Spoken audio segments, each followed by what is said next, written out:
Hello everyone, Carlos Tabon again with another ball review video here with Jeff Piershat. Hey everyone, how you doing? Today we're doing the Night Road video, the latest release by Storm. It's very interesting. It's the High Road core wrapped up in the REX cover stock found in the Dark Code as well.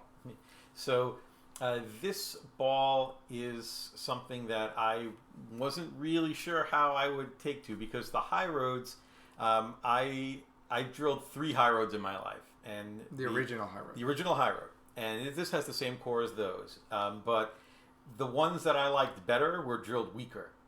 So I had one drilled with the pin was over my ring finger, which is about 4.5 from my PAP, and then one that was drilled over the bridge, which is about 5. But the one I liked the most had the pin over the middle finger, which for me is about 5.25 or 5 3/8, something like that.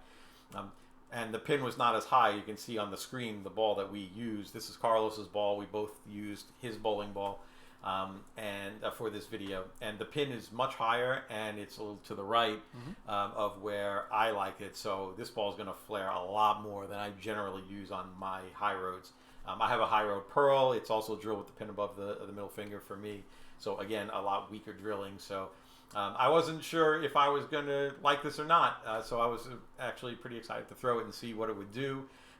We threw this ball on lane 60 here at Green Acres Bowl in Lake Worth, and this is the lane we just shot our RSTX3 video on. If you haven't seen that video, I suggest you go watch it, because the lane broke down a bit in that video, and then we're filming this one right after it, and I want you to see kind of what that lane started doing.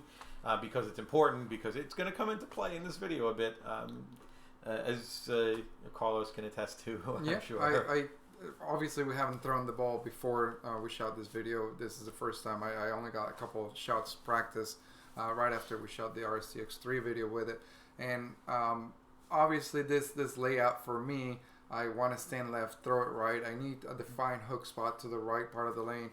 I thought that's what we're going to get on this house shot and broken down house shot. So I thought it was ideal. I use a much shorter pin buffer to get more flare, because I have the lower speed, so I'm creating more of a steep angle. So I want to make sure that the ball has enough to get back to the pocket. But what we found out, and you'll see briefly, is that this house shot on this surface at Green Acres, it holds up very well. And so there's a lot more volume in the middle, and it made it really tricky. This video went a lot longer than we expected, and you'll see the adjustments that we have to make and the guesses that we had to take, because as the fronts started to go away, the typical move didn't work. Right, but I will talk you guys through it. I don't want to get too far ahead of ourselves. No spoilers, so don't ruin it. Absolutely. Absolutely. So this is a race to 4 strikes. Whoever gets 4 strikes first wins. But if we both strike on the same frame, neither of us gets a point. So you have to earn your point. You have to strike when the other person doesn't. So I will start up the video, and it looks like I'm leading off, and I'm throwing the ball at about 18, and I didn't get that right at all.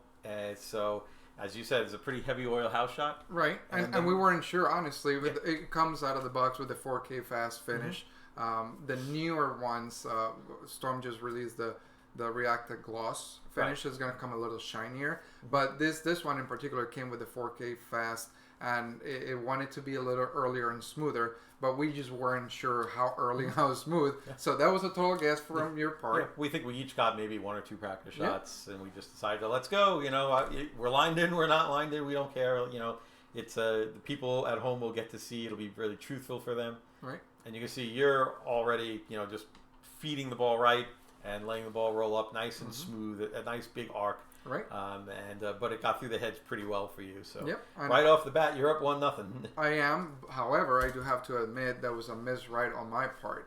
I'm not standing quite far enough left as I normally would on a ball like this to create that type of angle. So it was a miss right, and the ball actually behaved way better than I expected it. But because it was a miss, I don't think I tried to do the same after that.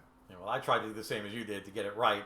And I got it right, and it came back, but I think I just maybe covered a little too many boards. Maybe I moved 1 board back with my feet. But you guys get to see in real time, you know, us lining up, you know, how you work out what a new ball does. and trying to figure that out as you're bowling. So one of the interesting things that I found out filming the videos, we usually do it in twos. We shoot one and then the second one, and I found out that even though we have a lot more information going into the second video, it can backfire too, because you're expecting to do something, but usually the second ball that we haven't used it enough to really see how the adjustment should be. This is my second shot, and I got it right, not as far right. It almost went high, but I felt pretty comfortable that I could actually use a little bit more speed to my advantage to keep it in line. Yeah, this ball looks really good for you right now. I think that's pretty much the ideal ball motion you're looking for, especially with this particular ball. I think that this motion you're seeing right now out of Carlos is probably what this ball is meant to do. It's not a go long and flip, hard kind of ball. It gets through the heads, and then it's very smooth and makes a nice big arc, but in kind of like a pearl, kind of form. Right. So that's what I'm trying to do here. I'm trying to replicate that, and that worked pretty good for me. Let's not forget to add my points like you normally do, because I'm up 2-0 right now. Yeah. This is your third shot. Oh, man. There fine, you go. fine. So I got to get up here to stay 2 up. But that shot, I like what you did there. I think you still got it to the spot, but I think you matched up better your rev rate with your speed. And I like what I see from the ball. It has plenty of flare, which obviously the higher pin, the shorter pin buffer is going to create. But like you were talking in the beginning, that creates a little bit of a problem for you. But for me, it's exactly what I need to see from the ball. When I play left, I generally don't want a ball that's going to flare a whole lot because sometimes it'll just hook a little too early for me. And then that'll make me throw the ball harder. And then if I throw it harder, it just doesn't hook. So I generally want balls that flare a little less. And if I want it to flare more, I think my rev rate just makes up for that.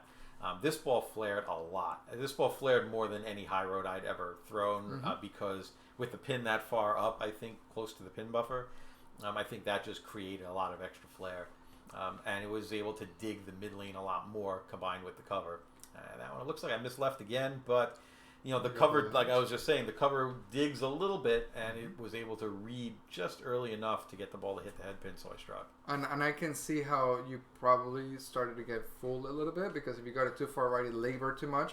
But now that you missed in and you got the light mixer, maybe you're like, okay, that's the way that I have to go. And I think that such a heavy volume in the middle, it's what plays a critical part in this video. Yeah, I don't actually remember what I was thinking from when we filmed this, so just watching the shot I threw, if it was me right now seeing myself had just thrown that shot, I would say, okay, I'm going to probably move one board left with my feet and keep my target the same, and that way it gets a little more oil on the ball, but it also gets into the dry a little better. It looks like I got a point there. So yeah, you did, because I actually threw it exactly where I wanted to, but it's too slow. And the ball, even though it checked up and it went through the face, I like the shape of the ball. I really am liking everything that I'm seeing about the ball right now. Again, I'm just not usually this far right. I'm not right at all. But to use this ball on a burn pattern, I'm usually a lot deeper than this. So I think getting it too far right too quickly, it's the problem here for me. See, for me, it was not getting it right enough, which now it's the second time I've done that. I just don't. Actually, the third time, one of them I struck. Right. I think I'm just, with this ball not being super shiny and having as much flare as it does, I think maybe I was just a little afraid to get it to the right. Just, subconsciously, as bowlers do. When you're not as good as PBA pros, sometimes you make mistakes like that. So I definitely want to get the ball to the right more. I can't. This isn't a ball that, it's not a heavy oil ball. It's not a gem or a supernova or one of those balls. It's something that you need to make sure there's some hook, and if you don't throw it super slow, you need to make sure you get this ball into the dry at some point on the lane, or it's going to do what this ball just did. So I had just previously missed with my speed. I went too slow. I said, let's keep the speed up, but then I also missed in, and the ball obviously just saw too much oil, and it never hooked in the back part of the lane. A lot of that has to do with the numbers of the ball. The RG on the high road says 257, which is a very high RG, and the differential, it's 0.46. So you're gonna get about a medium type of flare, but for this particular ball, it flared a lot. The other thing that I kept noticing the longer we went with the video is the oil stayed in the cover a lot longer than most of the balls that I normally throw. I had a small conversation with Mike Sinek. He said that I'm the second person to mention this. The cover stock doesn't seem to absorb the oil as fast as some of the other reactive balls that we produce. So it's very interesting to keep that in mind, because if you notice the same thing, if you don't wipe the ball after every shot, then you're going to have the ball rolling over the same oil rings from the previous shot, which is going to give you the sense that the ball is going to keep going and floating more and more the more you use it. So that's something to keep an eye on it. The more I use it, I'll get a better sense of it, and I'll probably talk about it more in a later video. But now that I have the speed dialed in, I just had to get it to the right spot, and it actually hit the pocket, and it was good. You matched my strike, so neither of us get a point there. So you're still up 2-1, and I'm now thinking, okay, I'm trying to figure out exactly how far right I need to get it, and does that mean I have to move left with my feet in order to get it there? I wasn't sure how much I could bend this ball. So the last one I kind of threw a little like this one, where I didn't get it out too far, just far enough, and the last one snapped the 10 out. This one didn't. So now I'm thinking, okay, maybe I need to move like 3 and 1 left, increase my launch angle a bit, and get the ball to actually work a little more and cover some more boards, which I knew it was capable of doing because I've seen you do it, and a couple of shots before that. So I'm thinking, what's the best way for me to now replicate that? And that's how we bowlers put the puzzle together, right? We see the reaction off the friction, because it's the only defined spot in the lane, and then we trace it back to the front part of the lane, and we say, how much oil do I need to get this ball to hold its line until it gets there, so that it finishes in the pocket. Yeah, well, you're up 3-1 now. This is a race to 4, so if you throw one more strike and I can't match it, then it looks like you are going to win this one. This is very uncharted territory for me. I'm usually behind the 8-ball in these videos.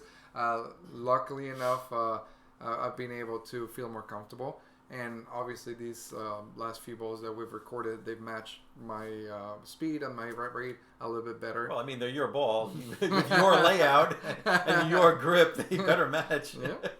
But generally speaking, I've gotten also better at reading what I need to do to score more on the house shot. I've talked a little bit about this in the RSTX3 video. I'm typically not very fond of house shots. I'm not a very high average bowler when it comes to leagues. But I've really learned a little bit of what I need to do on certain situations on house shots. You just struck there. I did. Yep. I did, somehow or other. I figured it out. Do you remember what you did, or you kind of generally wanted to do the honestly, same thing? I don't remember at all. I think I might have done what I thought I was going to do. Oh, and that 9-pin means I get a point. Wow. Am I making a run? Is this a run?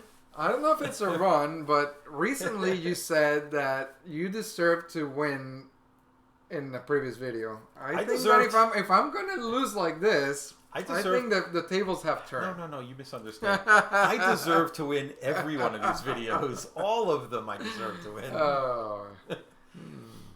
Not when I stone 9 pins, you don't. I don't usually stone 9 pins. You're the one that stones 9 pins. I stone 9 pins, 8 pins, 7 pins. If it can be stoned, I can stone it. Such as there, where I stoned a 10. That was a little flat. And you wanted that shot to your reaction. So yeah, of course I wanted it. Yeah, I can tie the score at 3.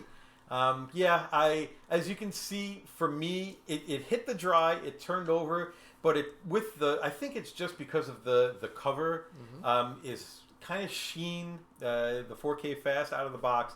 It's not really super responsive off of the dry for me, so I have to really either give it the business at the bottom. Give it the business. I have to catch it.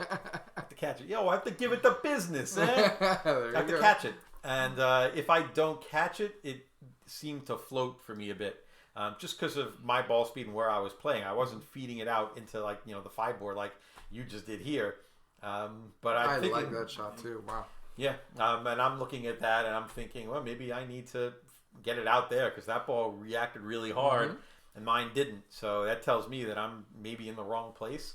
But I'm afraid that if I get it there, it's because this is a big flaring ball that it's just going to read it too much and it's either going to hook too early or it's just going to run out of energy. I just wasn't confident in doing that, so I wasn't really sure. Part of me is thinking I can just keep doing what I'm doing and slow it down. Maybe that's good enough. But it looks like I tried to get it right, and I remember that shot. I loved that shot, but it did exactly what I said. Because it flared the bunch, and it just ran out of energy. Yep. And that's when I threw that shot and I saw it do that, and the first thing I thought was, damn, I can't play there. I really wanted to play there. I couldn't do it. Right. So I know I need to get back where I was and try to tweak something and get it to work. And now going back to the amount of flare, it only points to the location of that pin in relationship to the center of the grip. For me, it's exactly what I need from a ball like this, and that's why when you drill balls like the High Road Pearl, you have the pin lower, closer to the fingers, so that it rolls more through and it doesn't burn up like that. Right. I try to minimize the flare a little bit. I don't drill a whole lot of big flaring balls. Right. And I missed in there. Yeah, and I was lucky you missed in there because if you struck there, you would have won. Yeah, and I was surprised because we haven't missed left with this ball yet. This is the first time you've missed a little bit in, but firm, but not like that where I actually projected it, but it got a couple of boards to the left, and he just checked super early. That right there, it changed the whole perspective of this match right here. It changed both because I saw your ball do that, and I thought, oh my God, oh boy. What the hell? Where did that come from? Oh boy, yep. Now I'm hoping my ball doesn't do that. Yep. Because I'm already knowing that I've got to move left. I don't know exactly how far to move. Right. So that was a guess right there for you. Oh, of course it was. And it was perfect. You know, by the shot before that, I threw it out to the 3-board. So I didn't know. I thought, okay, that works good. Maybe I can stay there. Hopefully my heads don't break down or the mid lane doesn't break down where I'm throwing it like yours just did. So let's backtrack a little bit, and we're talking about how you just weren't sure exactly how much response this ball was going to give you. How much of it do you think is based on the experience that you have from the High Road Pearl? Because you said that you drilled 3 high roads, and you really didn't love any of them. But the High Road Pearl you've been using lately in some situations, and I know you like it. How much do you think that played into your decision making with this ball? Knowing that the High Road Pearl was so responsive that you thought that if you got this one too quick there, it was going to do about the same? Honestly, not a lot because the covers are so different. The High Road Pearl is so much cleaner than this ball. It's almost like it's not the same ball. Right.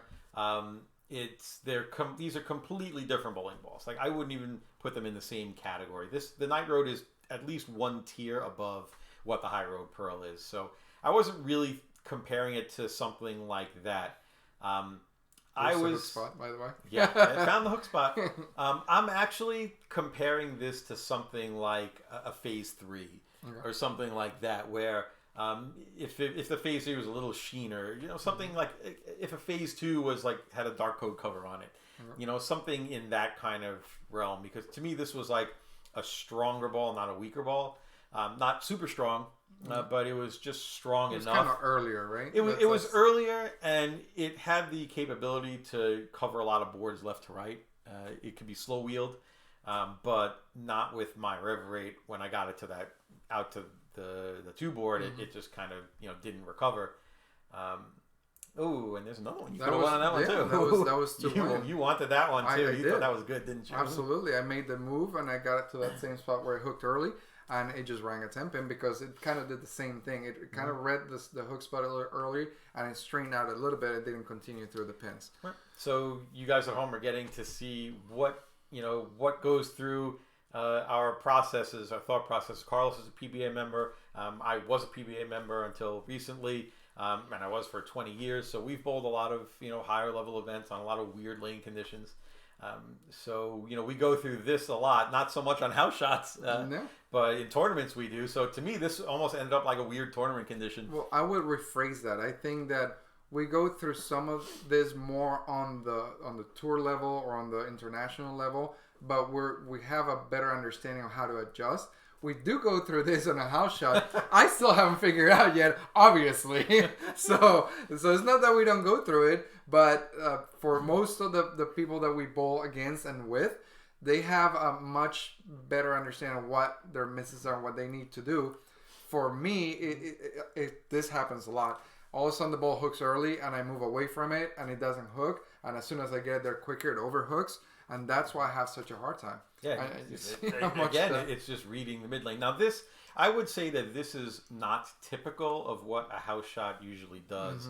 Because you bowl in a house shot, you bowl in league, there's 10 people on the pair, you throw the ball all sorts of different, one person's playing the first hour, I'm playing the third hour, you got a two-hander, you got a lefty playing with urethane, you got, two guys who throw the ball backwards, it's league. Right now, it's just you and me throwing the ball in the same place over and over and over and over and over again. So it's this league shot is breaking down more like a tournament shot would, where bowlers throw the ball closer to each other. So you see, I've moved left now, and I took what I did was I said, okay, that hook spot, I'm going to use that as my hook spot. So I moved left, and I just fed it right to where the ball was hooking early, and just trusted that the ball just wasn't going to overhook. And it looked pretty good. I'm not going to lie. I thought it was in trouble at this point because I'm still haven't figured out. I struck to stay 3-2 ahead, but after that, I haven't struck. I actually gone high after making 2 moves. I realized after the fact, and I told you this, I think, that I needed to make a zone change, and it took me too long to get there. And then when I did, I just completely missed out the window. I just got lucky that it got back there. I didn't know if that was a mistake or that's what you wanted to do. But when you said that when I struck, you thought you were in trouble. When I struck, I also thought you were in trouble because you had nothing, and all of a sudden I have a good look. Right. So I happened to strike here. I got lucky to stay 3-2 ahead. But this is how it works, and you're absolutely right. It's just 2 of us. We see what the other one's doing, and we're down the lane, we're playing it pretty close because that's what we have to do. It's just how we get there. That's what the difference is. And obviously some of the variables are your speed. It's higher than mine. We've talked about this before. Your rep rate is a little higher than mine. My roll's a little heavier. My ball speed is a little softer. So how we get the ball to shape down the lane is where the key is. But obviously, as most of you at home knows, the more we bowl on it, the more it continues to change. So the more we bowl, the worse this lane gets. Basically. Yeah, absolutely. So we're both trying to. Whenever we do these videos, we're both trying to win quick because we know the lane's just going to get to be a disaster. Absolutely. And that's the last thing we want because then it's going to take forever. So I threw that ball. I 10-pinned. I really wanted that shot. I thought it was really good. Right. And you come up high again. Yeah, and I couldn't believe it. I turned around. I told you, it's like I just struck from there, and it kept hooking early. And the ball's not slowing down. I mean, it's slowing down enough to hook, but it's continuing through. It's not burning up, right? And so I'm just, okay, what am I going to have to do? Do I have to jump 2 arrows to the left? Like, I'm not sure at this point. I thought I figured out. I got lucky when I missed right. And even in the beginning, when I was talking about how I was further right in my break point than I wanted to, and the ball was fine, I see now that this ball likes to be in contact with the friction a little longer. It's not the typical reaction for me for a ball that I would use in this position. They're too quick response. This ball actually likes the friction. It likes to stay there. It rolls through it. It's going to be more predictable. So I have a better understanding now. But I was just very, very appalled when we were shooting the video. I didn't know what it was doing. Yeah, after that strike I just threw, I'm like, yeah, he's in trouble. Yeah. Again. I saw you had really no look. I still didn't know if that strike you threw was intentional or not. Right. But I had at least a decent look. I figured out where to play with this ball to get it to react really well for my game. How much I have to loop the ball and how much I can't loop the ball. I can't get it too far right. But I can't yank it in either. You could tell now I made a bigger move to the left. That's a bad rack. Look at that. The 1 and the 3 are a little separated. 10-pin? Oh, yeah, bad rack, 10-pin. And you just tied it. Nice. So, but that was a better shot, and you got the ball to roll up in the right place. I don't know how much of that was a bad rack, how much of that the ball just still didn't get there enough. I think this is your wheelhouse, not because I can play there, but because it matches your speed and your rep rate better. I think that when I'm playing here, I need either a little bit more oil in the middle part of the lane because my ball wants to start up, or I need something like the High Road Pearl where it's actually cleaner and it just stores a little bit more energy. Right now, I'm fighting it. I really don't know what. The funniest thing about this video is the first half of this video is the ball looked great for you and not really good for me. And then the second half of this video, the ball looked really good for me and not really good for you. And it's the same ball on the same lane. Now that one, I thought I threw it okay. It just hooked, it hooked 10 feet too early. Yeah. So I didn't know if that was just a fluke or maybe I just missed it. I don't know. I still don't know what happened on that shot. I probably have to rewatch that at least 6 more times to figure it out. And I think at this point, both of us are scratching our heads, and we really don't know. We can't keep up with this transition on this lane. It really is blowing up right in front of our eyes. I'm going to try to make the same shot. I think I got a little deep, but just softer at the bottom. Missed right. Oh, and that's the winning shot right there. I don't know. I still think I should have won that one, too. I'm not sure if I should have won or you should have won. I'm still not sure what's going on. But what I like about the ball, hindsight, is the ball is okay with being in contact with friction longer. Every time I try to shy away from it and kind of skim the friction of it, it didn't roll good for me. Every time I actually got it into the dry earlier, it was clean enough and rolling enough off of it. So I think I have a much better understanding what the ball does, and obviously the high flaring layout for me is exactly what I needed from this ball. For me, it was a little different. For me, I didn't want the ball to be in contact with the dry earlier, but I also knew that this was not one of those balls where I could make it be in contact with the dry as late as possible, or sometimes I like. I needed to get this ball to hit the dry somewhere at about 45 feet, not like at 50, not at like 35, somewhere in the middle. That to me worked well. The ones where it hooked too late, it came up light, and the ones where it hooked too early, it just went through the face. Yep. I needed this ball to be somewhere in the middle as far as where it contacted the dry, not be in it too long, but not be in it for too short a time either. Right. But that's just the difference in our two styles with this ball. If I was going to drill one of these for myself, I would absolutely not put the pin in that strong of a position because it just makes the ball a little too early for me. I would probably drill it the way I like to drill all my high roads, which would be the pin more above my middle finger, which is going to be about 5 3/8, I think it is, from my PAP if I put the pin there.